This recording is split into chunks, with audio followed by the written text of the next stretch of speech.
Le smartphone est devenu indispensable à nos vies. Il est notre GPS, notre agenda, notre appareil photo. Toujours plus performant, toujours plus exceptionnel, il est aujourd'hui difficile de s'en passer. Mais que se cache-t-il vraiment derrière votre écran ? Saviez-vous que plus de 45 minerais composent votre smartphone ? Or, argent, tantale, cobalt, étain, cuivre, etc. 1,4 milliard de smartphones ont été vendus dans le monde en 2018, soit 30 smartphones achetés par seconde.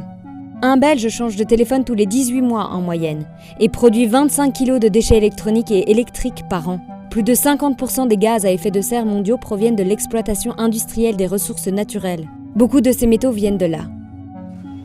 La République démocratique du Congo possède la majorité des minerais qui entrent dans la fabrication de nos outils numériques. On y trouve 60% des réserves mondiales de cobalt et 80% des réserves de tantale. Au début de cette longue chaîne de production, il y a les creuseurs. Munis d'une pelle ou d'une pioche, ils s'enfoncent à des dizaines de mètres sous la terre à la recherche des précieux minerais. Le travail est dur et dangereux. Ce sont des jeunes gens qui n'ont pas eu la chance d'étudier, qui sont dans les sites, qui exploitent à leurs risques et périls, qui meurent souvent. Dès que nous souffrons souvent dans l'appui, voilà que nous arrivons dans le manque. Le manque d'oxygène là-bas, on risque de perdre la vie. J'ai mes parents, j'ai mes soeurs, mes grands frères. Et là, je suis en train de le supporter grâce à mon travail que je fais ici. Je ne peux pas compter combien je peux gagner parce que je peux passer tout le mois sans même trouver quelque chose. Les femmes aussi travaillent à la mine. On les appelle les mamans twangeuses. À l'aide de pierres, elles concassent les minerais pour ne garder que la partie de valeur. Elle vit de ces carrés miniers. Elle vient ici, elle passe toute la journée. Peut-être elle va rentrer sans rien amener. Et s'il a quelque chose, c'est tellement minime que ça ne peut pas supporter toute la famille. Nous sommes dans un pays où les conditions de vie humaine ne sont pas jusque-là maintenues parce qu'on est à moins d'$1 par jour. Au-delà des conditions difficiles, les creuseurs ne sont pas à l'abri de l'incursion de l'un des nombreux groupes armés qui occupent l'est du Congo.